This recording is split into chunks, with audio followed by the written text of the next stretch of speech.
ప్రజలపై మరో భారం మోపాలని నిర్ణయం తీసుకుంది చంద్రబాబు సర్కార్.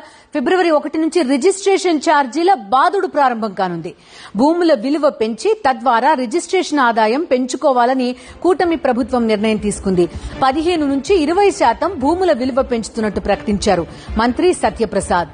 భూములతో పాటు నిర్మాణాల విలువ పెంచేసి రిజిస్ట్రేషన్ ఛార్జీల భారం మోపాలని నిర్ణయం తీసుకుంది.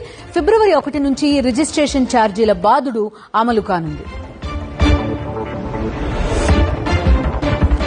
పూర్తి డీటెయిల్స్ అందిస్తారు మా కరెస్పాండెంట్ సతీష్. సతీష్, చెప్పండి, new year gift almost December 30 ఈ రోజు గిఫ్ట్ గా ఇలాంటి ఒక నిర్ణయాన్ని ప్రకటించిన పరిస్థితి.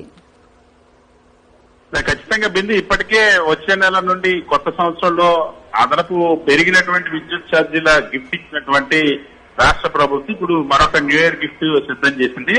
సో జనవరిలో పూర్తిగా మదింపు పూర్తయిన తర్వాత ఫిబ్రవరి 1వ తేదీ నుండి భూముల రిజిస్ట్రేషన్ ఆ విలువను పెంచి తద్వారా భూముల రిజిస్ట్రేషన్ ఛార్జీలను అధికంగా ప్రజల నుండి వసూలు చేసేందుకు రిజిస్ట్రేషన్ ఛార్జీల బాదుడు మోపేందుకు రాష్ట్ర ప్రభుత్వం సిద్ధపడింది. ఇప్పటికి స్వయంగా ఈ రోజు వాస్తవానికి జనవరి 1వ తేదీ నుండి పెంచినటువంటి రిజిస్ట్రేషన్ ఛార్జీలు వసూలు చేద్దామని భావించింది రాష్ట్ర ప్రభుత్వం. కానీ ఆ పెంచిన రిజిస్ట్రేషన్ ఛార్జీలకు సంబంధించినటువంటి స్లాబ్ల నిర్ధారణ ఏ విధంగా చేయాలని, ఏ ప్రాంతాల్లో పెట్టాలి అన్న అంశానికి సంబంధించి ఇంకా అధికారుల మధ్య ఏకాభిప్రాయం రాకపోవడం, ఆ నివేదిక సిద్ధంగా నేపథ్యంలో దాన్ని ఫిబ్రవరి 1కి వాయిదా వేసింది. ఇప్పుడు